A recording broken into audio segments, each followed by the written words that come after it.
ജോലിശല്യം എവിടെ? ഇവിടെ ആരും വരാറില്ല. പഴമയുടെ മഹത്വം ഇന്നത്തെ തലമുറയ്ക്ക് അറിയില്ലല്ലോ. പാരമ്പര്യം പഠിക്കാനും മനസ്സിലാക്കാനും ആർക്കും നേരില്ല. എല്ലാരും ഓട്ടത്തിലാണേ പണുണ്ടാക്കാൻ. അല്ല, ആരും കുറ്റം പറയണ്ട. ഞാനും പുലർച്ചെ തുടങ്ങിയ ഓട്ടത്തിലാ.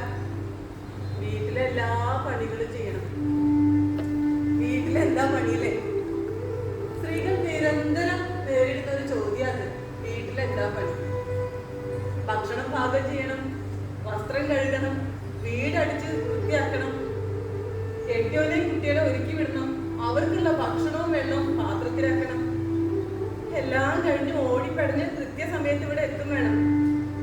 ഇത് വല്ലതും ചോദിക്കുന്നവരറിയണ്ടോ? എന്താ ചെയ്യാ? ഒരാളുടെ വരുമാനം കൊണ്ടൊന്നും ആവില്ല. ജീവിതത്തിലൊക്കെ കൂടി വരില്ലേ? എന്താ സാധനങ്ങളുടെ വില? റോക്കറ്റ് പോലല്ലേ ഉയരണത്. മനുഷ്യന്റെ വില മാത്രം താഴോട്ടാ.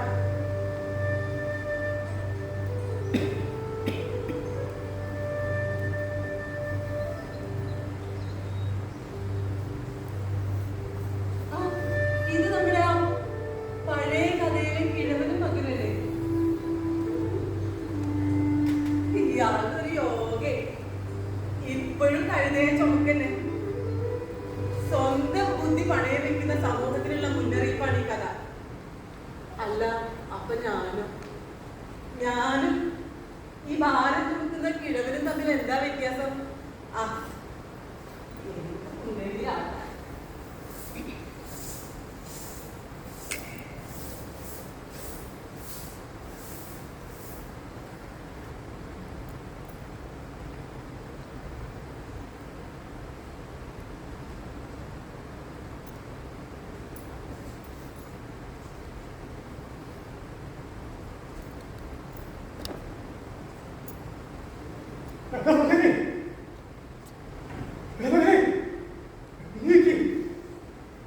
ഒരുപാട് സമയമായി.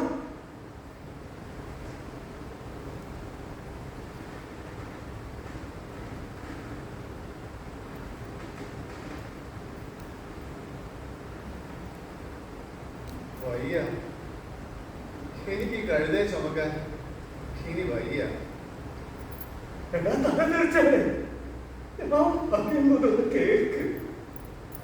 അതെങ്ങനെ സ്വന്തം ബുദ്ധി ഉപയോഗിച്ച് ചിന്തിക്കാൻ അറിയണ്ടേ? എന്തിനേയും വേദനയും എതിർത്തോളും. മഹാനായ ഈ ശങ്കരപിള്ള പറഞ്ഞിട്ടുണ്ട്, ഇനി കവിതയ്ക്ക് പകരം വ്യക്തി ചുമക്കാൻ.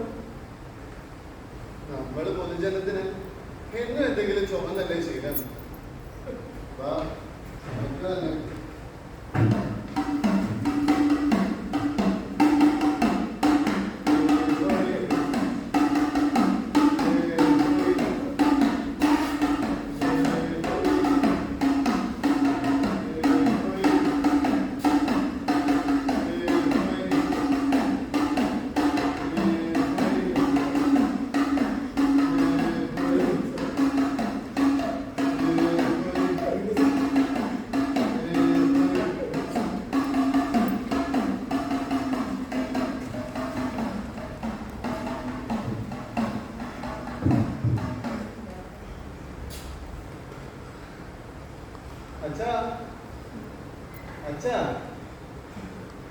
അച്ഛൻ ലേലസാവില് അത്ര പോരാ. പ്രായമായി വരികയല്ലേ?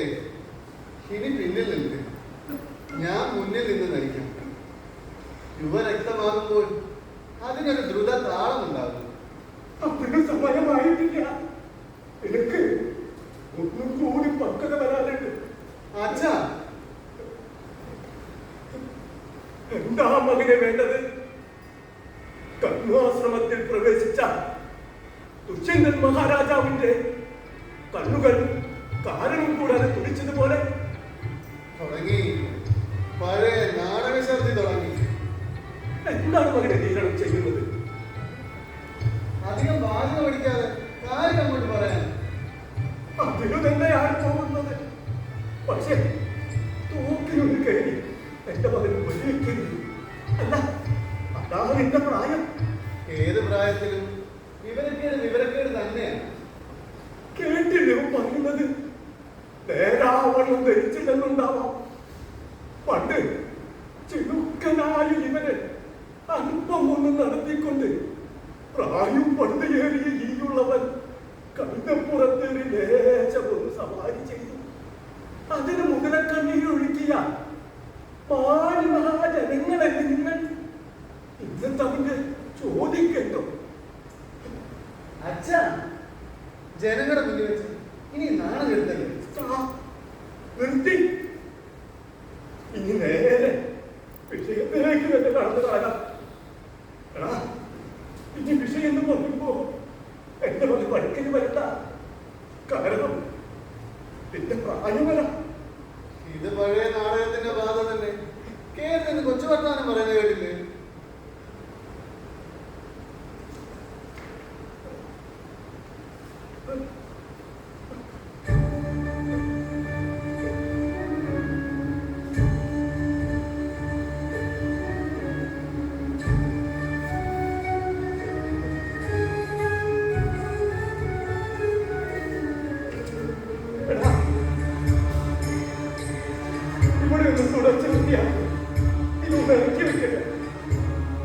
അതിപ്പോ ഉടുമുണ്ടടിച്ച് തുടച്ചാൽ സംഗതി അശ്ലീലോ.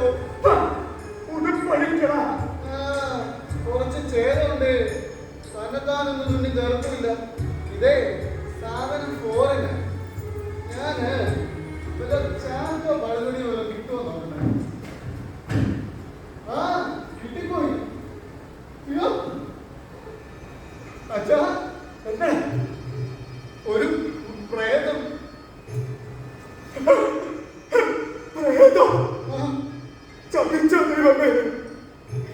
ഇന്നത്തെ കാലത്ത് പ്രേതത്തിന്റെ പാർട്ടിയും ജാതിയുമൊക്കെ അതിപ്രധാനമാണ്. അകന്ന് കിടക്കേണ്ടി വരുന്ന ഈശ്വരന്മാരെ ഞാനത് തൊട്ട് നോക്കിയാലോ? ജീവനുണ്ടെന്ന് അറിയാമല്ലോ. തൊട്ട് വിരലടങ്ങിരിക്കാതെ പണ്ട് ഒന്നും ആർക്കും ചെയ്യാത്തതന്നെ. ചെണ്ട കൊട്ടിച്ചവരെ ഈ ജലം ആ തുണിയിൽ കൂടി വേദനിച്ചപ്പെടുന്നു.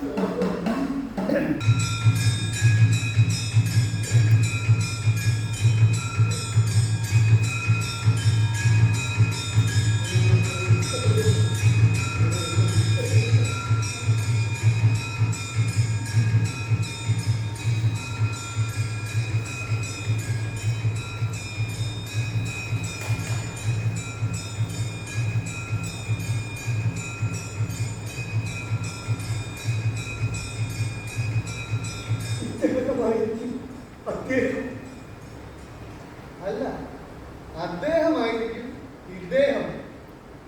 അച്ഛാ, അയാളോട് ചോദിക്കും. അദ്ദേഹം സർവജ്ഞാനി, 3 ലോകങ്ങളെയും കണ്ണാൽ ഗണിച്ച് വിശ്വാസികൾക്ക് ഉപദേശം നൽകുന്ന ത്രികാലജ്ഞാനി.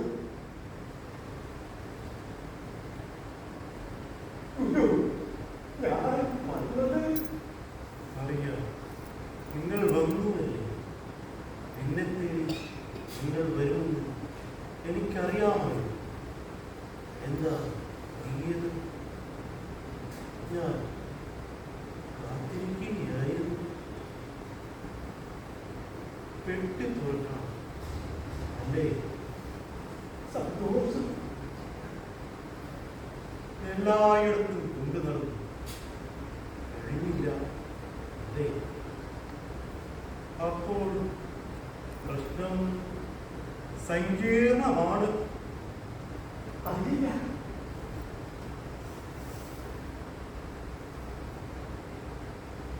എവിടെ സാധനം? എന്നെ എഴുതി കളിക്കില്ല.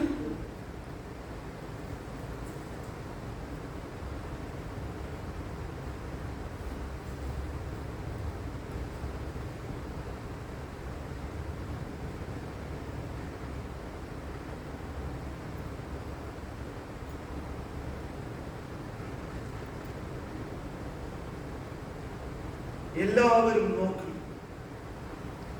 ഇതാണ് സങ്കീർണതയുടെ അസൽ പ്രതീകം.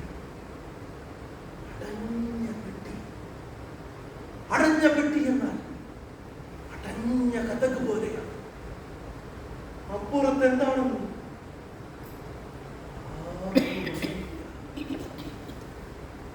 ശൂന്യതയാകാം. ശക്തി ചൈതന്യമാണ്. എന്തു തന്നെയായാലും ഇതൊരു ഭണ്ഡാരപ്പെട്ടിയായിരുന്നെങ്കിൽ ഞാനായേനെ അവകാശി. അതെനിക്ക് എളുപ്പം തുറക്കാമല്ലോ. പക്ഷേ തുറന്നു നോക്കിയിരുന്നെങ്കിൽ അത്രയ്ക്കും നിസ്സാര കാര്യമാണെന്നാണോ താങ്കൾ കരുതുന്നത്? നോ. പ്രശ്നസങ്കീർഷങ്ങളുടെ മൂലാമാലയിൽ കെട്ടിപ്പിണഞ്ഞ കോംപ്ലിക്കേറ്റഡ്. താങ്കളെ പോലെയുള്ള സ്ഥിതിന് ഇതൊരു നിസ്സാര കാര്യമല്ല. ഇരിക്കാം. ചരിത്രപരമായും സാമൂഹികമായും സാംസ്കാരികമായും വീക്ഷിക്കുന്ന എന്നെ പോലുള്ള ഒരാൾക്ക് ഇതൊരു പ്രതിഭാസമേയല്ല. വർദ്ധിത, ദർശിത, ദാർശനിക മേഖലകളിൽ പിടികെടുക്കുന്ന ഈ പ്രതിഭാസം പ്രശ്നസങ്കീർഷങ്ങളിൽ കൂടി ജന്മജന്മാന്തരം യാത്ര ചെയ്ത് ശുദ്ധീകരിക്കപ്പെടുന്നു. എല്ലാം പിടിച്ച് ഇതുവരെ നമ്മൾ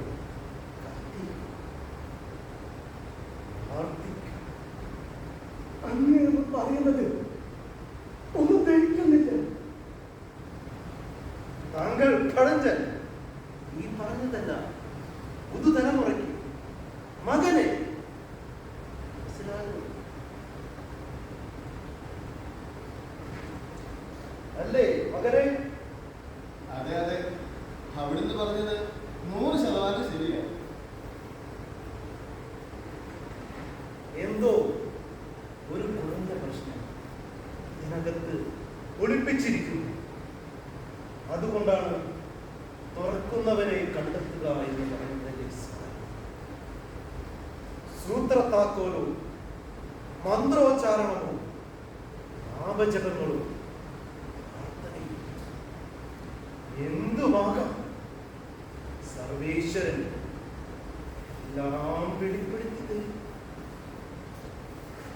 ഒന്ന് പരിശ്രമിച്ചിരുന്നെങ്കിൽ അതെന്റെ ജോലിയല്ല. ഇതൊരു കാണിക്കപ്പെട്ടിയായിരുന്നെങ്കിൽ ഒരു കൈ നോക്കാമായിരുന്നു. ദൈവത്തെ രക്ഷിക്കാൻ മനുഷ്യൻ മരിക്കാനും കൊല്ലാനും നടക്കുന്ന വിചിത്രമായ നാടാണിത്. ഇനി ഇവിടെ നിന്നിട്ട് കാര്യമില്ലല്ലേ? പോകണം അല്ലേ? നിൽക്കുന്നത് കൊണ്ട് എന്ത് പ്രയോജനം? പ്രാർത്ഥിക്കണം, കാത്തിരിക്കണം.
ബഹുമാന്യ നേതാക്കളെ,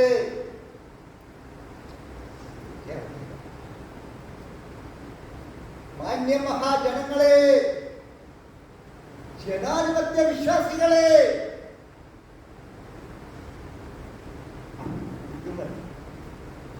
ഞാനൊന്ന് ചോദിക്കുകയാണ്. കഴിഞ്ഞ ഏതാനും വർഷങ്ങളായി ഈ നാടിന്റെ പുരോഗതി നിങ്ങൾ കാണുന്നില്ലേ? ഇനിയും ഒരുപാട് പുരോഗതി ഈ നാട്ടിൽ കൊണ്ടുവരാൻ ഞാൻ ഉദ്ദേശിക്കുന്നുണ്ട്. ജനങ്ങളുടെ പ്രശ്നങ്ങൾ എന്തു തന്നെയായാലും അതെല്ലാം മുൻകൂട്ടി കണ്ട് പരിഹരിക്കാൻ കഴിവുള്ള ഒരു നേതാവാണ് ഞാൻ. എന്നോട് പറയുന്നേ, നിങ്ങളുടെ പ്രശ്നങ്ങൾ എന്തുമാകട്ടെ എന്റെ അടുത്ത് വരുന്നേ. നിങ്ങൾ വലത്തോട്ട് നോക്കൂ,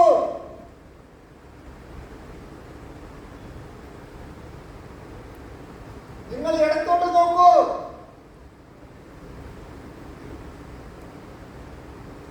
എന്തെങ്കിലും കാണുന്നുണ്ടോ? കാണില്ല. അതുകൊണ്ട് നിങ്ങൾ ഇങ്ങോട്ട് നോക്കൂ, ഈ എന്നെ തന്നെ കാണുന്നില്ലേ? ഒരു നേതാവിനെ ഈശ്വരതുല്യൻ, ദൈവകൽപിതൻ, ഒരേ ഒരു രക്ഷകൻ കാണുന്നില്ലേ? കാണുന്നില്ലേ? ഇല്ലേ? ഇല്ലെങ്കിൽ എവിടേക്കെങ്കിലും നോക്കൂ. എവിടെ നോക്കിയാലും വെട്ടി തുറന്നാൽ ഞാൻ തന്നെ വിജയിക്കും, ഞങ്ങൾ തന്നെ ഭരിക്കും. കിട്ടി കിട്ടി, ഞാൻ തന്നെയാണ് വെട്ടി തീർക്കാൻ കഴിവുള്ളത്. എന്റെ പ്രിയപ്പെട്ട നാട്ടുകാരെ, ഞാനൊന്ന് പറയട്ടെ. പ്രമുഖ പൗരന്മാരെ, എല്ലാ ജനങ്ങളോടും ഞാനൊന്ന് പറയുകയാണ്. ഉറപ്പിച്ചും തറപ്പിച്ചും ഞാൻ ഉറക്കെ പ്രഖ്യാപിക്കുകയാണ്. നിങ്ങൾ മനസ്സിലായി? ഞാൻ കഴുതയും എന്റെ മകൻ അന്ന് ഒരേ യാത്ര ചേർന്ന് കഴുതി തൊഴിലേക്ക്. നിങ്ങൾ ഇപ്പോഴും ഉണ്ടോ? ഞങ്ങൾ എന്നും ജീവിക്കുന്നു. സന്തോഷം. നിങ്ങളെപ്പോലുള്ളവരെയാണ് ഞങ്ങൾക്ക് ആവശ്യം. പിന്നെ ഇപ്പോൾ വന്നത് ഈ പെട്ടി മാറ്റാൻ. വെട്ടിയോ?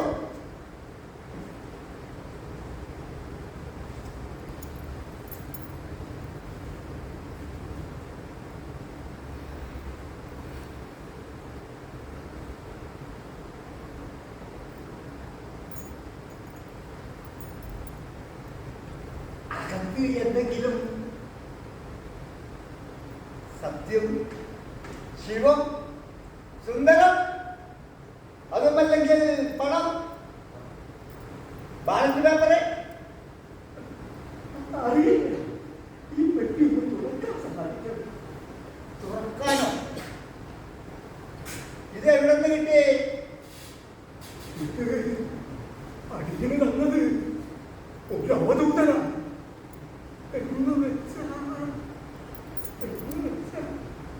അങ്ങനെ ഏതാണ്ട് തെണ്ടി അയാൾ പറഞ്ഞു, ഇത് തുറക്കാവുന്ന ഒരുവരെ പോയി കണ്ടുപിടിക്കുകയുള്ളൂ. അന്ന് മുതൽ അടിയനും മകനും ഇത് സ്വന്തം കൊണ്ട് നടക്കുകയാണ്. അപ്പോൾ അതാണ് വസ്തുതയുടെ കിടപ്പ്, അല്ലേ? തുറക്കുന്നവനെ കണ്ടെത്തുക. ഇവിടെ വരൂ. എനിക്ക് ഐ ഹാവ് പെക്യുലിയർ ഹാബിറ്റ്. മനസ്സിലായോ? സംസാരിക്കുമ്പോൾ ചിന്തിക്കാൻ കഴിയില്ല. ചിന്തിക്കുമ്പോൾ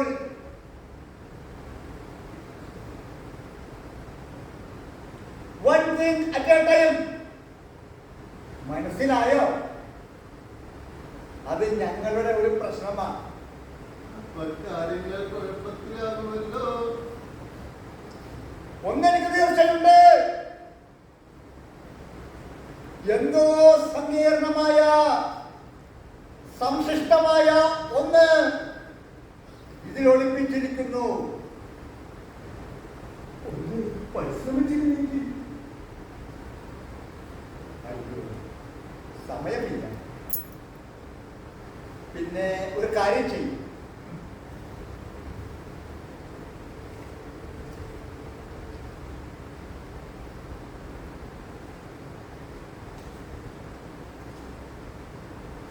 പുള്ളിക്കാരനെ ഒന്ന് കണ്ടു നോക്കി.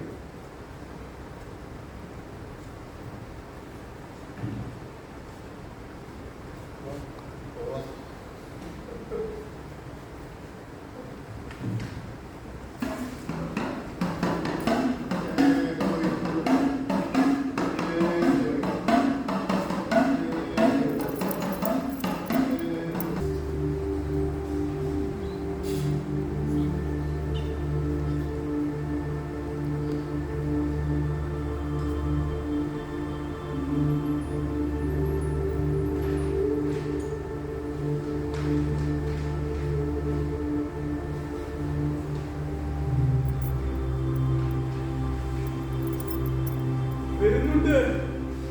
ആ ധൂമകേതു എന്റെ നേരെയാണ് വരുന്നത്. അതിൽ ഈ ലോകോൽപ്പത്തിയുടെ രഹസ്യങ്ങളുണ്ട്. അത് തുറന്നാൽ ഈ ലോകമൊത്തം എന്റെ കാൽ കീഴിലാക്കും. വരൂ, അടുത്തേക്ക് വരൂ. എനിക്കത് തുറന്നാൽ ധൃതിയായി.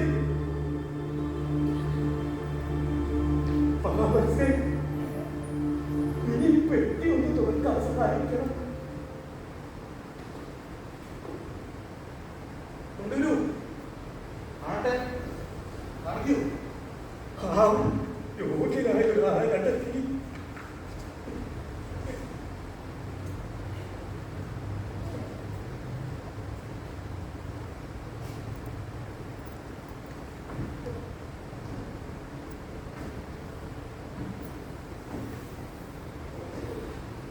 പക്ഷെ ഒരു പ്രശ്നം.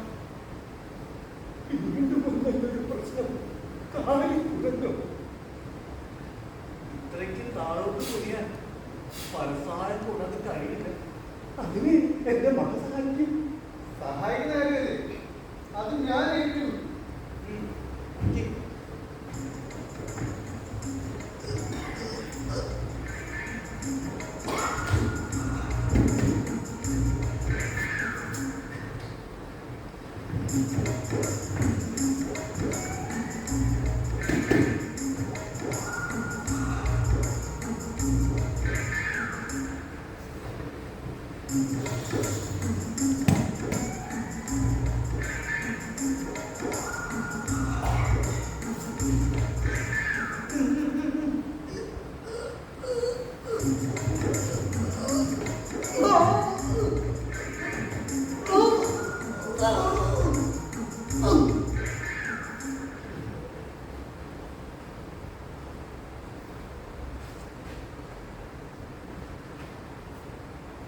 ഇതിന് നിറയെ അവാർഡുകളാണെന്നാ ഞാൻ കരുതിയത്. ഇത് അവാർഡുകളൊന്നും തന്നെയില്ല. ഇത് എന്താണെന്നാണ് അതിന്റെ വിവരം. അത്യന്തം പഴക്കമുള്ള പെട്ടിയാണിത്. ഇതിന്റെ ശില്പരീതി കണ്ടാൽ നമുക്ക് മനസ്സിലാക്കാം. എവിടെയാണ് കവാടം കണ്ടെത്താൻ വളരെ പ്രയാസം. സങ്കീർണമാണ് സ്ഥലം.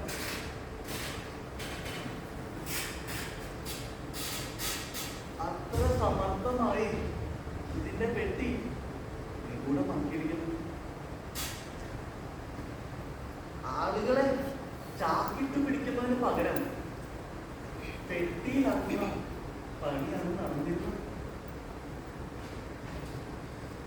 പിന്നീടാണ് കുപ്പിയിലാക്കുന്ന സംസ്കാരം രൂപപ്പെടുന്നത്. അത് യൂട്ടിലിറ്റീസ് പ്രൈവറ്റീസിന്റെ മറ്റൊരു രൂപമാണ്. ഏത് കുപ്പിയിലാക്കുന്നതോ? For further details, read my book, Men in the Basket. അപ്പൊ സമയമായി. കേന്ദ്രം എത്തിക്കുന്നുണ്ട്. ഉടനെ അവർക്ക് ചെല്ലാൻ. അവിടെ വേറെ എന്തോ ഒരു കഴിക്കണം. ആ ശരി. ആ പോക്കണം.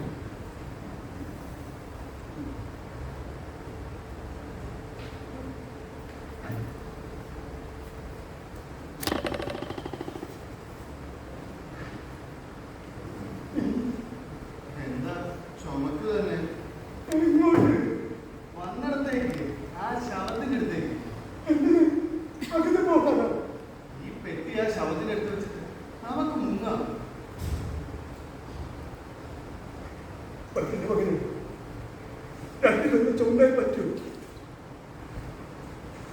കരുതുകളെങ്കിൽ പെട്ടി. പെട്ടിയെങ്കിൽ പെട്ടി, ആ ചുമക്കാം.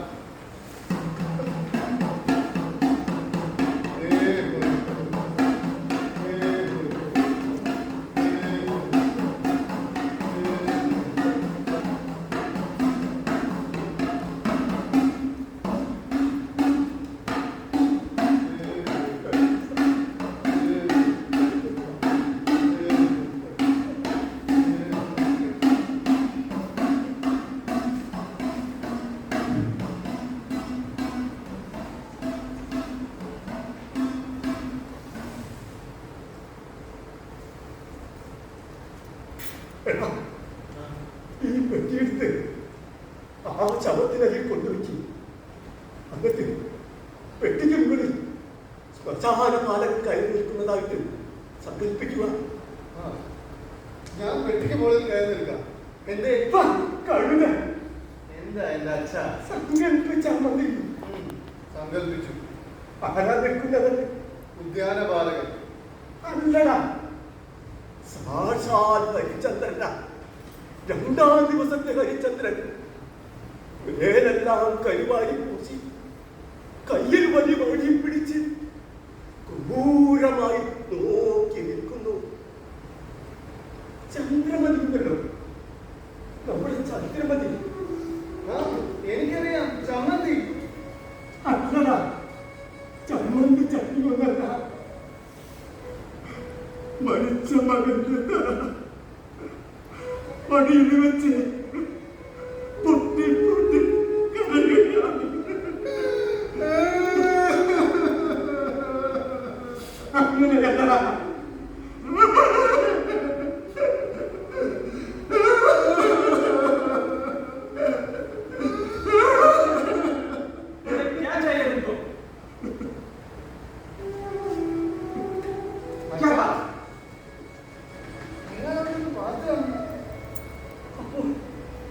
മരിച്ചിട്ടില്ല, സംസാരിക്കുന്നു.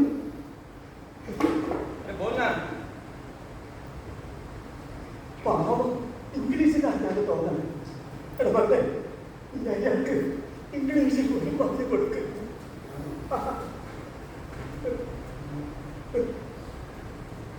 I was building it right, left, and father கெட்டி. உங்களுக்கு தமிழ் தெரியாதா?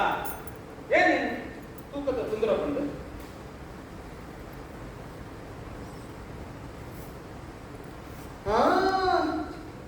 അയ്യോ, എന്റെ കാര്യം.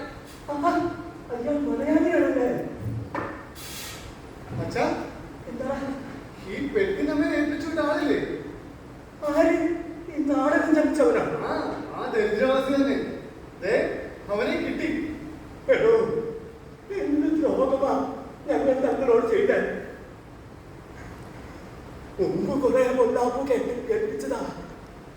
വീണ്ടും ഒരു തുറക്കാൻ പറ്റിയുണ്ടെന്ന്. അല്ല, സാറിന് എന്താ പറ്റിയേ? ഓ, അതൊരു കുഴഞ്ഞ പ്രശ്നം. ചേട്ടാ, എല്ലാവർക്കും നാളെ പറയാനുള്ളൂ, കുഴഞ്ഞ പ്രശ്നം. പിന്നെ എന്തിനോ താൻ ഇവിടെ വന്ന് കിടന്നുറങ്ങിയത്? ഒരു സിനിമാക്കാരൻ അതുകൊണ്ടു പിന്നെ നിന്നതും കിടന്നതും ഇല്ലേ എസിയില. പടം റിലീസാവുന്നതിന് മുമ്പ് കിടക്കൂടി. അയ്യോ പാവം. ആര് പാവം? നിങ്ങൾക്കൊരു തോന്നലുണ്ട് സാഹിത്യകാരന്മാരൊക്കെ കിഴങ്ങൻ വരണം. അത് വേണ്ട. ഒട്ടനെ ചട്ടം ചലിച്ച ചട്ടനും ദൈവം ചലിച്ചു. ആരാരെ ചതിച്ചെന്ന് നിങ്ങൾ പറഞ്ഞു. ആദ്യം കാമുകി എന്നെ പറ്റിച്ചു, പിന്നെ കൂട്ടുകാരെന്നെ പറ്റിച്ചു, ജനങ്ങളും എന്നെ പറ്റിച്ചു, അവസാനം സിനിമാക്കാരെന്നെ പറ്റിച്ചു. ഇപ്പോ നിങ്ങൾ പറയുന്നു ഞാൻ നിങ്ങളെ പറ്റിച്ചു. ആരെ പറ്റിച്ചു നിങ്ങളെ പറയണേ? നിങ്ങൾ തന്നെ സാധാരണ ഒരു പെട്ടിയുണ്ടെന്ന്, ഇത് അത്ഭുത പെട്ടിയാണെന്നും ഇത് തുറക്കാവുന്നവരെ കണ്ടെത്താൻ പറഞ്ഞത് നിങ്ങളല്ലേ? അതെ, ഞാൻ പറഞ്ഞത് ശരിയാണ്. നിങ്ങൾക്ക് ആ പെട്ടി ഒന്ന് തുറക്കാൻ ശ്രമിക്കായിരുന്നില്ല. സ്വന്തം കഴിവിൽ വിശ്വാസമില്ലാതെ രക്ഷകനെ തേടി അലഞ്ഞു. അതെന്റെ കുറ്റ. അത് പോട്ടെ, സാറിന് പടത്തിന്റെ സംവിധായകൻ എന്ത് ചെയ്യും? അയാളാ ബുദ്ധിക്കാരൻ. അയ്യോ, ചത്തോ? ഇല്ല, ചത്തിട്ടില്ല. അയാൾ അവിടെ കിടന്നു എല്ലാ പരിപാടിയും നടത്താം. എല്ലാ നിയന്ത്രണം അയാളേക്കും. എനിക്ക് കിടക്ക പോകില്ലാതെ അതാ ഞാനിവിടെ അഭയം തരുന്നത്. അപ്പോഴാണ് നിങ്ങൾ എന്നെ ശല്യിക്കാൻ വന്നത്. എന്റെ ദൈവമേ, അല്ലാതെ ഞങ്ങൾ എവിടെ പോകാനാണ്? ഞങ്ങളെ ഈ പണി ഏൽപ്പിച്ചയാളല്ലേ ഞങ്ങൾ അന്വേഷിക്കുന്നത്. ഓടിക്കോ, ഓടിക്കോ, എല്ലാവരും ഓടിക്കോ, ഓടിക്കോ, ഓടിക്കോ, എല്ലാവരും ഓടിക്കോ, ഓടിക്കോ, ഓടിക്കോ, എല്ലാവരും ഓടിക്കോ, ഓടിക്കോ, ഓടിക്കോ, എല്ലാവരും ഓടിക്കോ, ഓടിക്കോ, ഓടിക്കോ, എല്ലാവരും ഓടിക്കോ.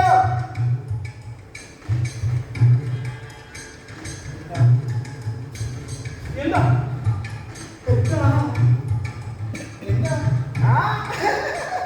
പറ്റേ പറ്റേ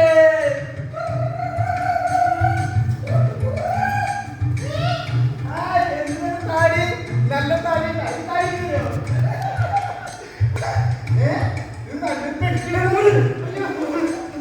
നല്ല പെട്ടില്ല, എന്ത് ഭയങ്കര പെട്ടിയാ ഈ പെട്ടി. ഞാൻ എടുക്കൂട്ടാ, അല്ലട്ടാ, നല്ല പെട്ടി. ഇത് തുറന്നോണ്ടേ ഇടുന്നോട്ടെ. അതിനൊന്നുമില്ല, ഇതെന്താ ഇതൊന്നുമില്ല. ഇപ്പൊ പല പെട്ടി എന്തിപ്പത് കിറ്റി കിട്ടുന്നുണ്ട്.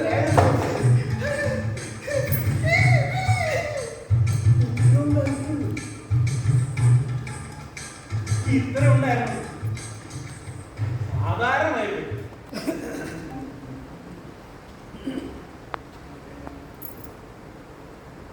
അപ്പൊ അവരെല്ലാം പറഞ്ഞത് സങ്കീർണം, സൂത്രപ്പണി, അജ്ഞാതം, ദിവ്യപ്പെട്ടി.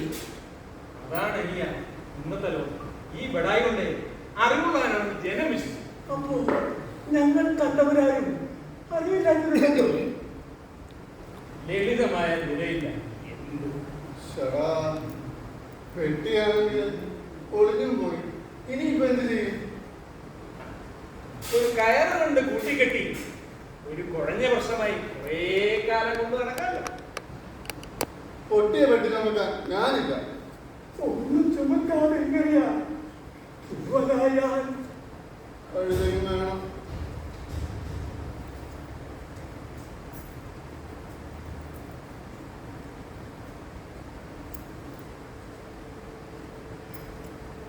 പിടിക്കാതെ നമുക്ക് അവനെ തന്നെ ചുമന്നതാകാം.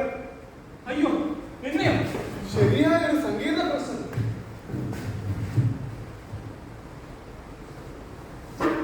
അയാളെ വിടരുത്. എന്നെ പടച്ചുവിട്ടത് ഇയാളാണ്. നിങ്ങൾ കാരണമാണ് ജനങ്ങൾ എന്റെ അധികാരത്തെ ചോദ്യം ചെയ്തുകൊണ്ടിരിക്കുന്നത്. എന്നെ സൃഷ്ടിച്ചത് ഇയാളാണ്. എന്റെ വിശ്വാസികളെ ഇളക്കി വിട്ടത് ഇയാളാണ്. ജനം എന്നെയും അവിശ്വസിക്കാൻ തുടങ്ങിയിരിക്കുന്നു. ഇയാളെ ക്രൂശിക്കൂ. എനിക്കും ജന്മം നൽകിയത് ഇയാളാണ്. ജനങ്ങളും എന്നെ സംശയിക്കാനിരിക്കുന്നു. ഇയാളെ പിടിച്ചു കെട്ടി ചാട്ടവറാണ് എനിക്ക്.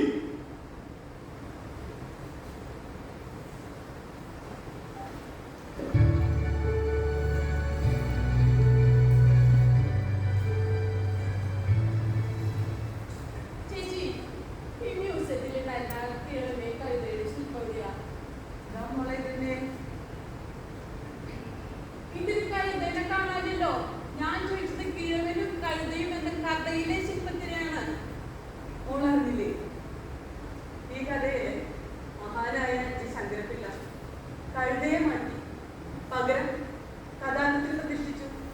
അല്ല, എന്താ ഇങ്ങനെ ഒരു അന്വേഷണം? സാധാരണ ചെറുപ്പക്കാരായി മലയാളിയ. ഞാനൊരു ഗവേഷണ വിദ്യാർത്ഥിയാണ്. ആധുനിക ലോകത്ത് പുരാതന സംസ്കാരത്തിന്റെ പ്രസക്തി എന്നതാണ് എന്റെ ഗവേഷണ വിഷയം. നമ്മുടെ പാരമ്പര്യത്തിലൂന്നിയ യഥാർത്ഥ പഠനം മാത്രമേ മൂലാധിഷ്ഠിത വിദ്യാഭ്യാസമാകൂ.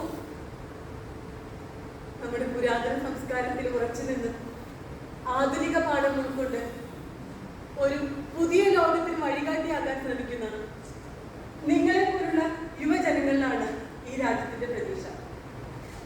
ഇനി കൊടികട്ടേണ്ട ആവശ്യമില്ല. യുവജനം പാരമ്പര്യം തേടി വരാൻ തുടങ്ങിയിരിക്കുന്നു. ഈ കഥ ജനം ഏറ്റെടുത്തു കഴിഞ്ഞു. കിഴവന്റെയും കഴുതയുടെയും കഥ ഇന്നും ആവർത്തിച്ചു കൊണ്ടേയിരിക്കുന്നു. ഇതൊന്നും കാണാനും മനസ്സിലാക്കാനും കഴിയാത്ത സമയമില്ലാത്ത